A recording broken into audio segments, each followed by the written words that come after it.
Sasagot na naman po tayo ng isang katanungan. Yung katanungan niya po ay ganito. Ano ang papel ni Apostol Juan sa Apokalipsis?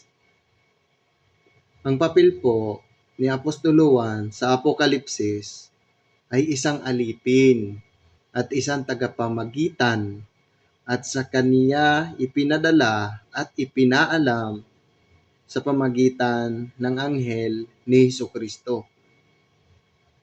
Yan, ganito po ang mababasa sa Pahayag 1 verse 1. Ganito po yung nakasulat.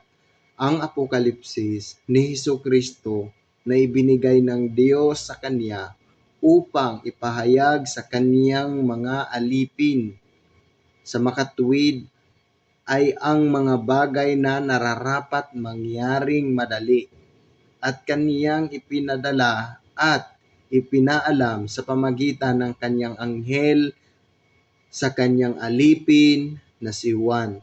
Kaya yung tanong po ninyo, ano ang papel ni Apostol Juan sa Apokalipsis?